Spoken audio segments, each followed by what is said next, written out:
Hello and welcome to No Wrong Choices, the podcast that explores the career journeys of interesting and accomplished people in pursuit of great stories and actionable insights.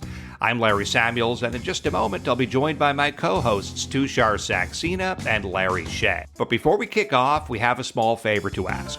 If you enjoy what we do, please take a moment to support us by following No Wrong Choices on your favorite podcast platform, such as Spotify, Apple Podcasts, or YouTube. We also ask that you connect with us on LinkedIn, Facebook, Instagram, Threads, and X, or by visiting our website at nowrongchoices.com. On our site, you can sign up for our subscriber list or explore our blog, which digs into each one of the episodes that we're putting forward. Your support helps us keep bringing these great stories to light. Now let's get started.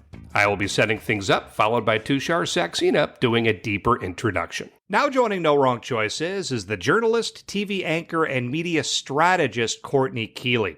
Courtney's background is truly remarkable, highlighted by her time spent as a Middle East correspondent, reporting from the Capitol on January 6th, and experience on the ground in multiple war zones while working for networks such as Fox and Al Jazeera. Courtney, thank you so much for joining us. Thank you so much. All right, so guys, full disclosure, as we have with many of our guests, I have known Courtney Kealy for more than a decade at this point. We had the opportunity to work together when she was over at Fox, I was over at Fox, and I was just a rookie, essentially a rookie foreign editor at that point. And that was when we had actual reporters out in parts of the world. We had someone in the UK, someone in Russia, we had someone in the Far East, someone in Malaysia, and our Middle East reporter at that time was Courtney Kealy. And I'll tell you what, you cannot have a better teacher on how to be a good foreign editor than to deal with a Courtney Kealy, because she really gave me a great deal of insight into how to think about the politics of the world, especially the Middle East, and even to think in a broader scope of how that all kind of interacts with the U.S., how the U.S. is also part of that world, or part of the world in general, but especially how the politics of the Middle East really kind of meld and gel with what goes on here in the U.S. So, Courtney, once again, look, I could not have asked for a better teacher at that time, and to have you join us for just a few minutes, it's such a pleasure, honestly. That's great. I have no idea what I said back then, but I'm glad it was helpful. I'll tell you what, you it must have been very moving. I'll tell you what. Look, she could be very strict at times, but hey, this is what really what's happening, or she could be like, hey, maybe you should think a little bit differently here, etc. So, Courtney, tell us now what you're doing these days. Well, that's a big question. I'm watching a lot of media implode in a different way than I had predicted in 1999 or 87. So I feel like I've gone through this trajectory over the last 25 years, where the news is the same, the events are the same, the way you should cover them ethically, clear-eyed, impeccably, forensically, but the actual agencies have changed, and how much you can put out there have changed, and how much disinformation, misinformation is out there. So currently I'm not right in the field. I'm not doing anything particularly dangerous, and I'm not on the presidential beat, and I'm not on the Middle Eastern beat. And I'm watching both, but particularly the Middle Eastern beat, Hezbollah in southern Lebanon, Hamas in Gaza, places where I started my career, exact places, and trying to figure out where I can be of service. And I'm at a loss right now of where do I help, and how do I help? Courtney, I get the fun part. I get to go back to your early life. Talk about growing up. I mean, was this always the dream? I love that question. It always kind of nails it. Was this always what you wanted to do? I didn't really have anybody in my family that was a journalist, so I wasn't really informed about what it would be. My mom was an artist, and my dad was on Wall Street. So I knew what I didn't want to be, and I knew that I wanted to be creative and an artist somehow. Somehow my mom gave me that feeling, like, be creative and you should be creative. And then in high school, it was writing and photography. And I mean, one of my best friend's dads was on the local news, and one of my best friend's other dads was on Z100 Stan Z Burns. Oh, wow. And Awesome. going back to A legendary Stan Z station Burns, in New York for those who don't 10-10 know. wins. You know, you make it Yes. in New York when somebody's heard the back. They've heard your voice in the back of a cab on 10-10 wins. Totally. Absolutely. That's like a certain peak. And Pinnacle. what's that? Pinnacle. Yeah, no, it's like It's the just pinnacle. Like, WABC, like all those old wonderful radio sounds. And so when I saw my friend Jenny Burns, she told me years later, she said, you peppered my dad with questions. He was so delighted. None of us gave a toss. And you were always asking about radio. So I had it in me without realizing it. Thanks to Stan Z Burns. And it's really fun to listen to his old stuff. So I was intrigued that he was on the radio. I was intrigued that my friend Sydney's dad, John Johnson, was on the news. And then my mom, with all her creativity, was like, you can be an artist. So the first thing that I did was I became a photographer, took myself very seriously in the middle of high school to the end of high school, and went to a liberal arts school, but they gave me a personalized letter that said, we welcome you with pen and camera. Oh, wow. Yeah, so I was on to something. So so you were creative, you were a writer, photographer, that's the bug, you're trying to figure things out. I noticed from your profile that you went to the Columbia Journalism School. Is that where you went to college as well? I went to Kenyon College. I left New York City. Just to put things in context, I'm of the generation of the preppy murderer. That was a big thing in New York. So you can trace my childhood from the Blackout, Son of Sam, the Preppy Killer. Preppy Killer was a tabloid name for somebody that we knew, that was friends with my brother up until a point when he started stealing. My mom even said to my brother once, why doesn't Courtney date him? Which we always say, please, Mom, wow, you really know how to pick 'em. have had bad taste in men your whole life. So very zeitgeisty, like latchkey child in the city. Our parents moved us to the city when people were fleeing to the suburbs. They were young. They were Catholic. Life changed. Culture changed. And when I was going to first grade, my mom said, we're moving to New York. And my dad said, we'll take a vote if you want to go. My brother Sean and I, 13 months apart, said, no, thank you. No way. And they said, oh, well, too bad. Ben, who was a toddler, Ben votes yes. We're like, that's not fair. And my dad said, so early on, I was like, that's not fair. My dad said, this isn't a democracy. And then we're like, well, why did you let us vote if our vote doesn't count? Bring it right up to now. My father used to say that all the time. Yeah, but your vote doesn't count. So I was like, so why do that to us? Our vote didn't count. We moved to New York. My mom, we moved to, because you could then, we moved to 81st Street and 5th Avenue across from the Museum of Natural. Wow, nice area. Metropolitan Museum of Art. I took college off. Everybody was really precocious. You could go to clubs really young. You could do anything. And I just said, I'm out of here. So I went to, it was a matter of money too. I went to Kenyon College, liberal arts, welcomed me with pen and camera in hand. But it was like an incubator just to get away from Manhattan, the East Coast. I just needed time to decompress from New York City childhood. Yep. My son may be saying the same thing one day. We'll find out. And so Columbia came later after I realized, after I tried to do it in my 20s and I got to freelancing for the New York Times as a photographer, but it was a real church and state separation between words and pictures. And the internet was coming down the pike and everyone was dialing up. And so when I went to Columbia, they were doing a new media workshop where I hand coded a website. I learned how to integrate text, sound, video, and stills into a website. And the idea was that that's what we're going to do. So then when did you make that move then from behind the photo lens at that point?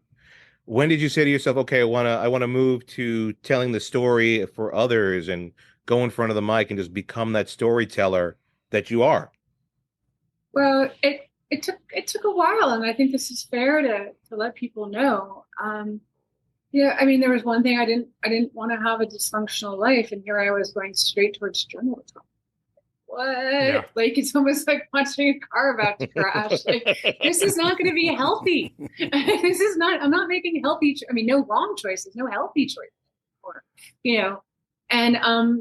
and I just saw that photojournalism was going to be dying on the vine really quickly along with newspapers. And that's what I learned at Columbia. So I went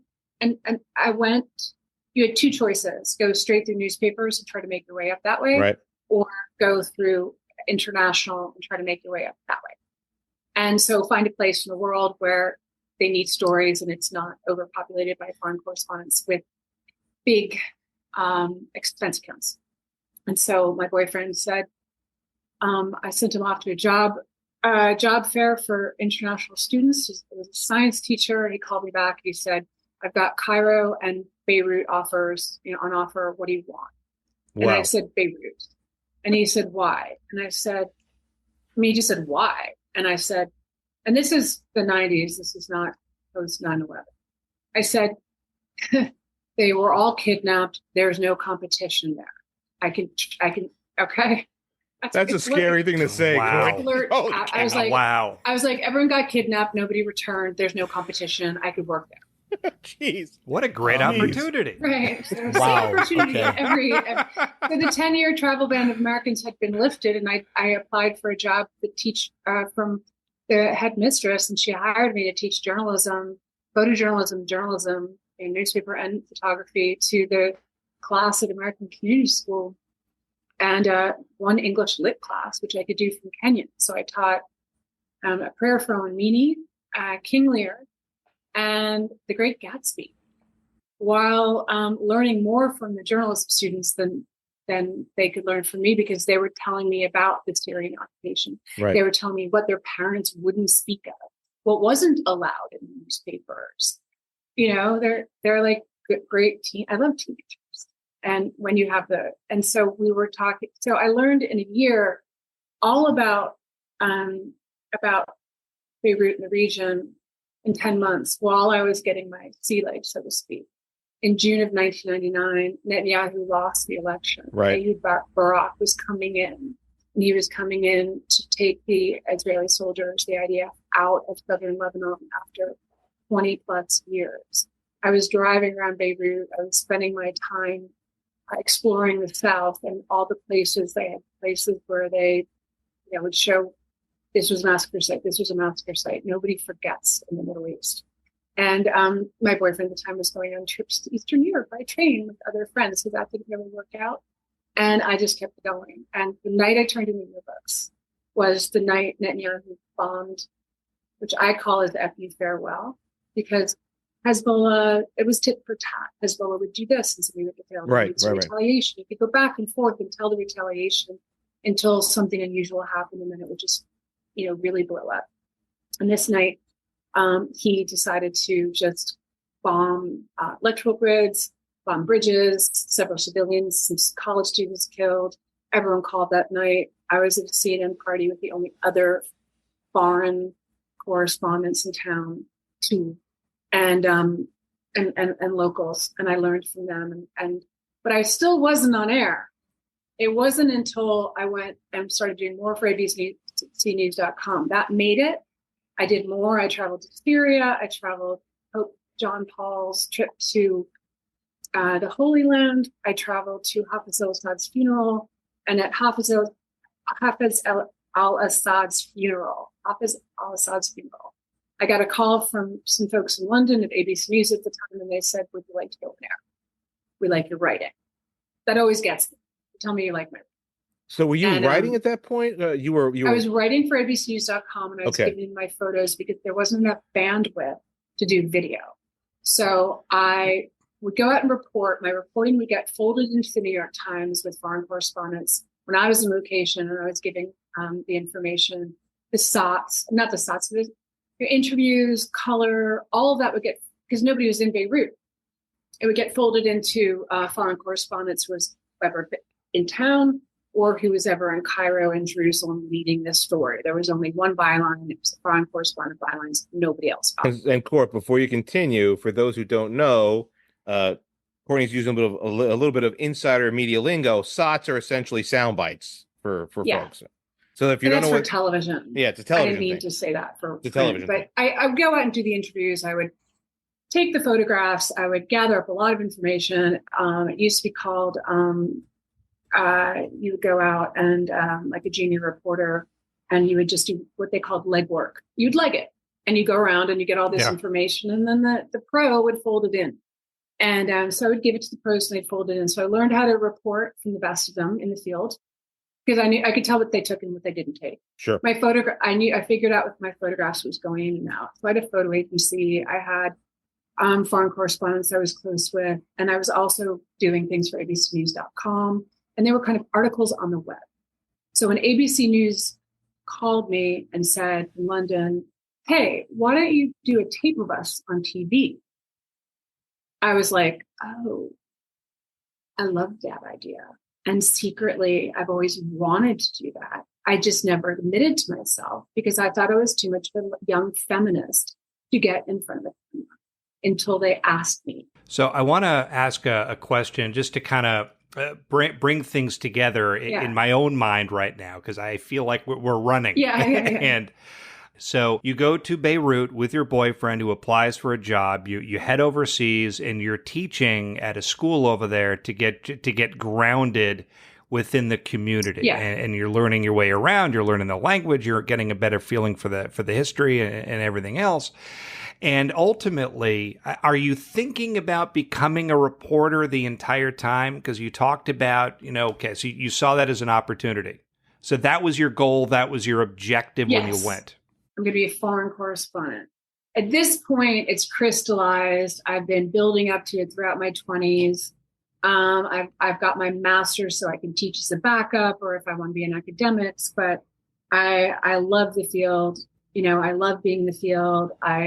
I'm not scared. I'm really comfortable in it. All these things make me, and I'm getting all this feedback from the foreign correspondents. They show up in Jerusalem and they're like, "Oh, Courtney's here. There's going to be a war." And I was like, "Wait, what?"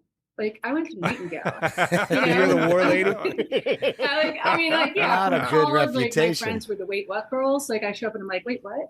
I'm like, "Oh, right. I was in Southern Lebanon this whole time with like bombs going off and like figuring out where Hezbollah was and having coffee with Hamas because I was creating a beat for myself by going out and going to the southern suburbs and having coffee with Hamas and going to Hezbollah press office and meeting with them and going to Hezbollah press tour and taking photographs of fighters and I had this great editor at abcnews.com who was like, "Keep writing, keep giving us this stuff." Yeah, it was very personal. So you were doing this for yourself to establish your chops. Yeah, and then you got hired by ABC.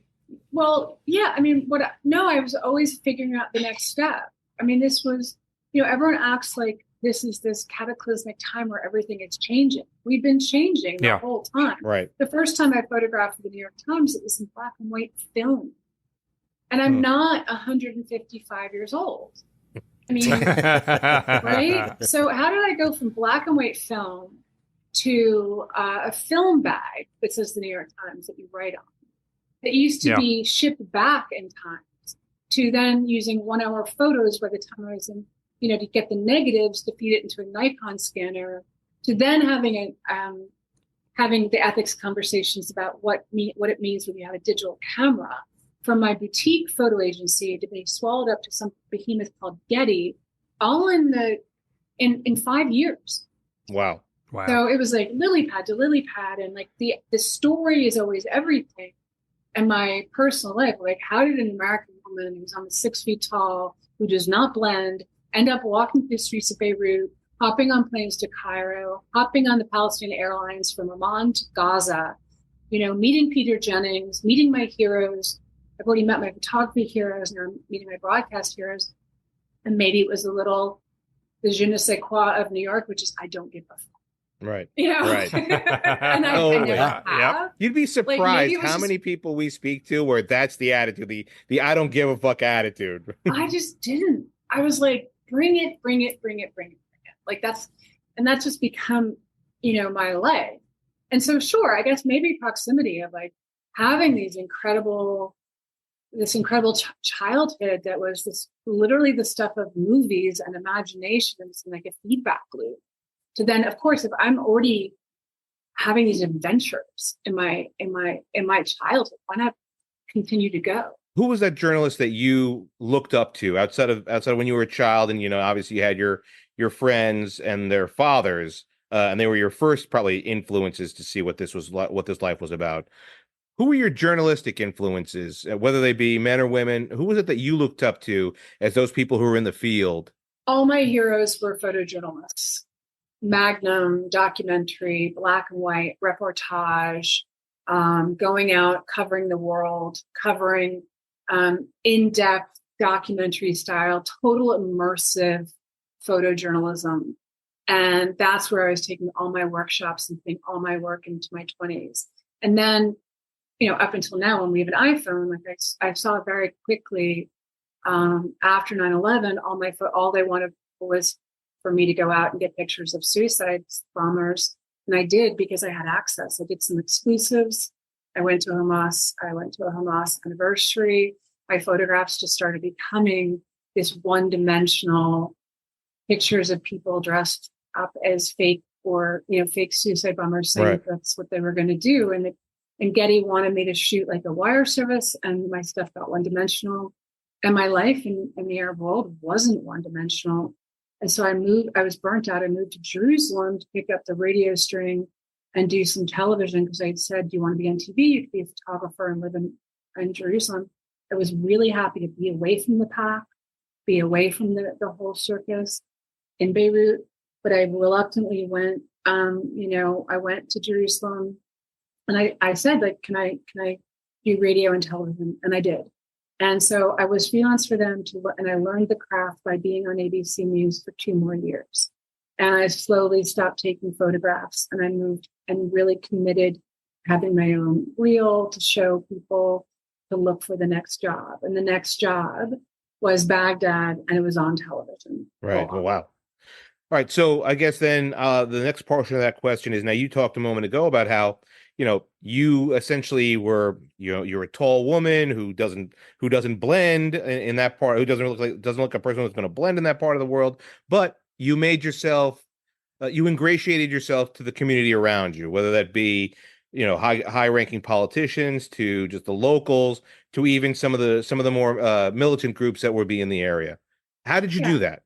At Columbia, for the core course that you started out with was I want to say reading and writing, but that's not it. RW1, reporting and writing, and you would have to choose a place in Queens, and you'd have to report on it. I chose a place in Queens, like on the 7 train, where every single place, to just a Victorian restaurant to like Santeria candles to Irish football to Gaelic football. Sure. And I learned how to create a beat at school, and then I went out in Beirut and was like, well, what would I do? There needs to be somebody that can open the door and introduce me to the Hezbollah press office. There needs to be all of this. So I learned through figuring it out myself. I learned through visiting New York Times photographers. I was actually a fixer, even though I didn't know how I speak Arabic. I knew my way around. The story was there, and I stayed.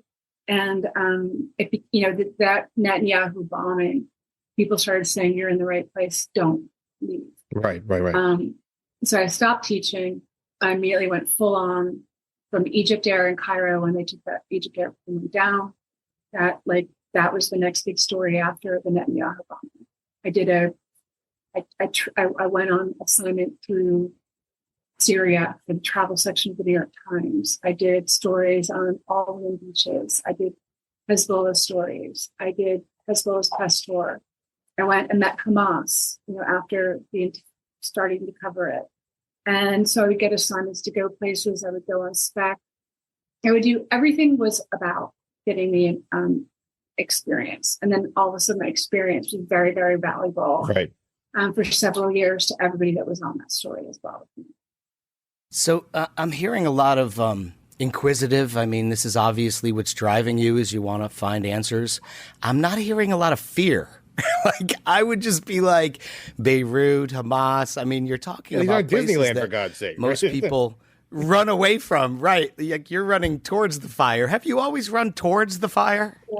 Towards it, saunter, like ease on in, I mean, there's one big thing. Growing up in New York, you learn what the real story is, and you realize what's on the cover of the tablets. Right? I want to tell the stories. I always love to tell the stories. My family's storytellers, and then I get to the Middle East, and it's a blank slate. Right. And I'm walking through the streets, and like people are as fascinated by me as I am them. 9/11 happens, and everybody at home is like, "Oh my God, get out of there, come home." And I was like, "Well, the bomb happened at home, not here." And Lebanese people called me and said, "Are you okay? We know what it's like for our city, or your city now, to be bombed while you're away." So I was getting calls from everybody. The Palestinians were not the quick photographs that would run to the Palestinian camps and photograph people celebrating a suicide bombing because they were a year into the Intifada. Those pictures were taken early in daylight and used, and I wrote about it for Harvard Neiman reports back then. They were overused in a loop on television to the point where my brother gets a call into me in Beirut, and he's like, "Why are they celebrating?" I said, "They're just not." Yeah. And everybody's at home. People are checking on me, making sure I'm okay. So I missed my family. I was terribly homesick. I was often lonely, but I wasn't scared because there were people stepping in to saying, "Hey, we know what it's like for you. We were in our country, or that's not us." So, Courtney, Tushar earlier asked you about, being in a town, in an area, and how do you get acclimated? How do you really immerse yourself in the community? And I want to dig into that a little bit further. You've talked about Hamas. You've talked about Hezbollah. Can you earn their trust as a reporter? Like, how do you develop relationships? Do you develop relationships with people within those communities? Not necessarily, because they'll switch out, well, at least with Hezbollah, I heard that they would switch out their public affairs officers if they got too friendly with reporters.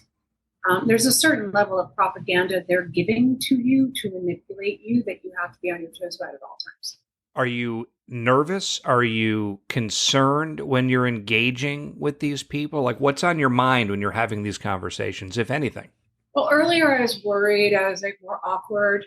And then it turned into just really, I was so fed up. I was like, "You're going to give me this again?" Like when I went back in 2017 to learn to the Hezbollah officers, this young woman, and she's like, "Well, you know what we do." "Well, you don't know, but we do this." And I said, I was literally like, "Sweetie, go look for the file.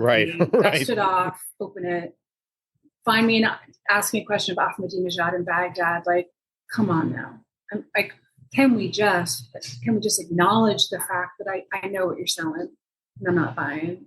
Let's talk about your time now in Israel. So you've gone from Beirut, you've gone from Lebanon to Israel. How long were you in Israel for? So I had been covering Israel and Jerusalem, disputed capital, and the Palestinian territories, including Gaza, since 1999. I moved there in 2003.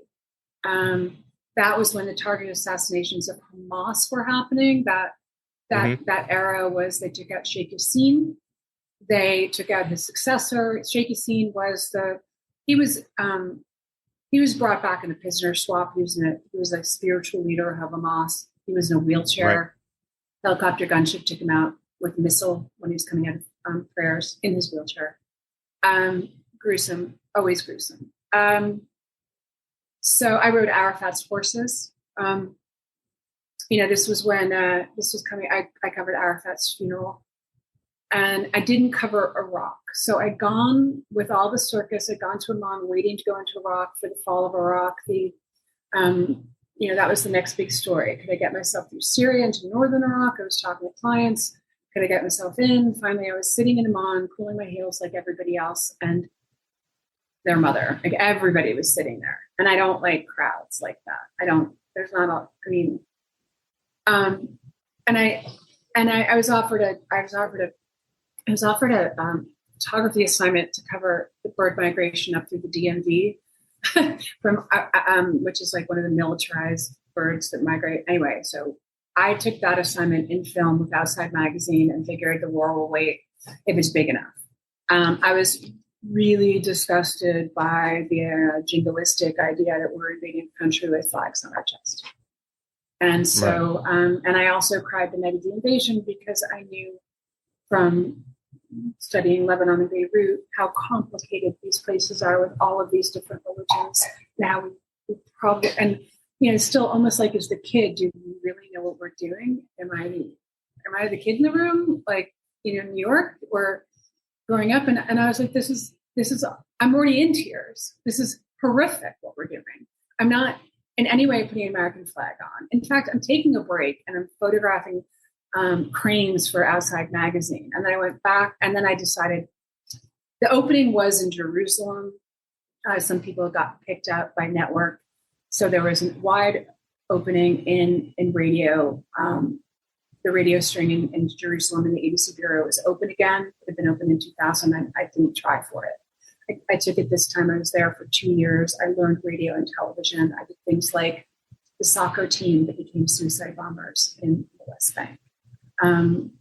Survivors of suicide bombs in Israeli hospitals. A lot of Gaza. I've always done a lot of Gaza. And I would also shoot. So one time I was photographing the ceremonial horses that were supposed to be for a Palestinian state. And I hopped on them and rode one of the horses. And everyone's like, God, you rode Arafat, one of Arafat's horses. And I was like, that were supposed to be for the state. That were at this, ramshackle stable with, a lot of holes in the plastic and everything from suicide bombing. The local kids got to ride them, but it never came to fruition. And then I covered Arafat's funeral. And then back to, Iraq was going off a cliff. And I was like, why don't I do that next?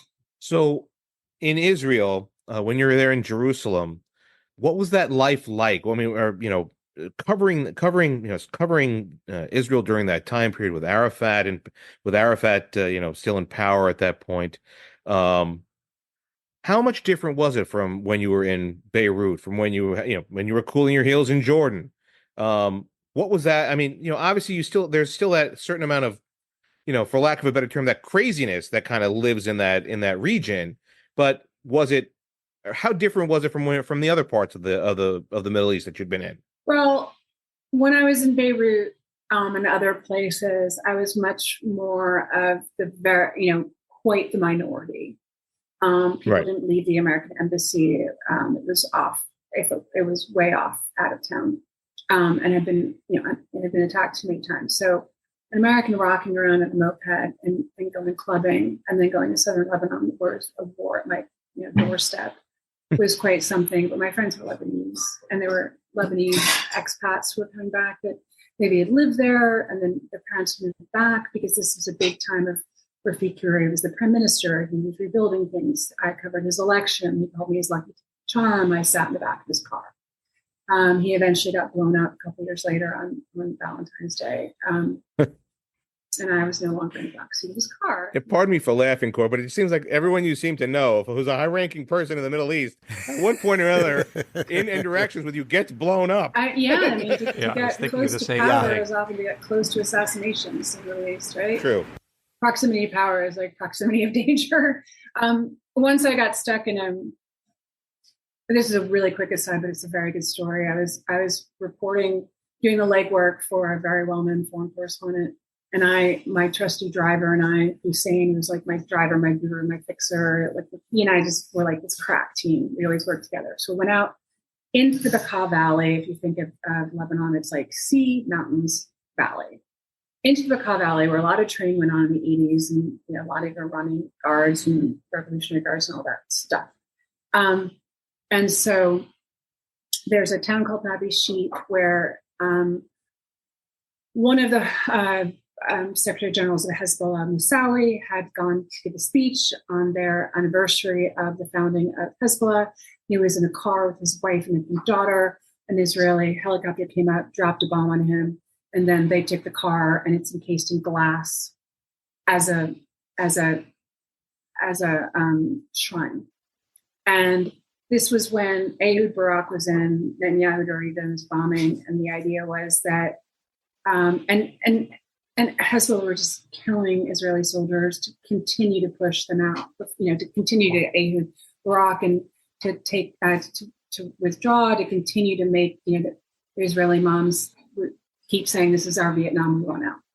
So stakes were high, people were getting killed, and I went to hear Nasrallah speak on the anniversary of his predecessor's death and the anniversary of the inception of Hezbollah by this shrine of a car, and he did appear, and then he disappeared, and it was like, where'd he go? Oh my God, he's here. And so it was almost like an apparition. He spoke, he left, and then we had this long drive back through the Ka, back to the foothills of the mountains, and then over the mountains and into the sea. And it started to snow because it was winter. And Right. And Hussein goes to see why there's so much traffic at the foothills. Like all of a sudden there's just this huge congestion. And he goes out and he looks, and he walks down like you do in a big traffic jam. And he comes back, he sits in front of the driver's seat, he looks straight ahead, he goes, "Courtney, do not look. But Nasrallah is driving the car next to us."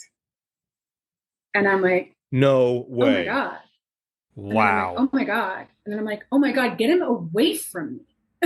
Like, Yeah. it takes Yeah, like exactly. That's the 15 last place you want to seconds be. take him out, and I'd be collateral damage. I was like, oh my God, Hussein. And like, this is what you do when you're nervous and scared. If you want to know, you look into the mirror and you're like, "Okay, Hussein, I'm not looking at you." "Oh my God, get him out of here. What do you see?" "Okay, I'm not looking." "All right." "Okay." And then all of a sudden there's like all this honking, and I can turn. And I turn, and there's a bunch of guys jumping out of the car, other cars with Kalashnikovs, and you can tell by the curve, and their bodyguards, and they just start moving cars. And there's one last road that's like the last road to take the left before you go up into the mountains. And they somehow clear that last road, and the car speeds away with Nasrallah, and they speed off. And I'm like, then Hussein and I can start laughing until we realize we're going to be driving through snow on the way home. Right. And so like, yeah, that's like, oh my God, please get him away from me. Oh my God, I was in the backseat of Harir's car. Oh my God, I'm riding Arafat's, horses. Oh my God, I'm walking away from a bombing the Palestine hotel. I'm walking away from this. I'm walking away from that. I've had a very, very very charmed career. You sound like an adrenaline junkie that you loved being in the heart of it, No, there's no adrenaline. Like, no, it's just like, come on, are you living your best life when you're doing that? Hell yeah. Like, what did I just describe to you? Like, that's insane. Yes. And then 9/11 Yes, happens, and there's one Lebanese bomber, right? And the Middle East know enough what they're going to tell you, and then what they're going to tell you in private. Right. So I got to do the legwork for ABC News for the television network because they need everyone on. And, and I go and I find this doctor that's been interviewed by Der Spiegel, a dentist in the Bekaa. And he's got books on Netanyahu and Israel and Civil War and blah, blah, blah, like all the canon of, the Middle East. And I don't have a camera there. And he's never going to say it on camera. But I say to him, like, okay, so you told me he got radicalized in Germany. He showed me this picture of him in short sleeves at a wedding, but come on. Like, a lot of people say that they didn't mind America's nose being bloodied. They hoped America would maybe finally learn a lesson to stop engaging in funding places, American-made bombs, going to, places that are bombing them. And this guy was like, in every single point I've traced nursery school to elementary to high school. It was like, oh, this is where the Sabra Shatila bombing was. This was where this bombing was. This was this epic, horrible thing that happened. So his life and his schooling had been to like all these inflection points in the Beirut Civil War. And then he goes to Germany and he's one of the hijackers. And so I say to the guy, fine, you don't want flack that you guys radicalized him or anyone radicalized him. Clearly, that's not what happened here. But can you just tell me, between us, aren't you guys a little happy with what you did? And he goes, Man. oh, yes. The whole of Oh, the man. car thinks Chilling. he's a great chef, which is Margot. Oh, And I my was like, God. thank you. Because there's what you feel, there's the anger, there's the grudges, there's the things you've endured. Nothing comes from a vacuum. None of this comes from a vacuum. And, and yes, if we can look at the most horrific of things this year that have happened so far, yeah, it's Salahuddin wants his hot oil to pour over the Jerusalem walls again. It's not stuff that comes out of nowhere. It's horrific, but it always and so to have that trust, that's where you get the juice. It's not adrenaline. Right. My mom, people were talking to my mother like she had sent like a grade school 11-year-old girl in the Middle East. How do you let her go? What is she doing? And finally, my mom said, look, she's not a stuntman. She's a journalist. Like, enough with the adrenaline. I'm a journalist. The stuff was captivating. Right. And not welcoming. Like, okay, I can see why he became a hijacker in 9/11. That's pretty horrible. Those buildings are my backyard. It is personal. It's not an abstract city. It's my city. It's where I grew up. I went to Windows on the Wall. Sure. I had brownies in third grade there. I had, dinner with family friends. My dad worked in that building. My uncle was on vacation that day. It wasn't abstract. All right. So I'll still tell my story here and the idea of living your best life. So, Courtney, the person that came in after you left Fox was a woman named Emily Wither. Emily Wither, also excellent journalist in her own right.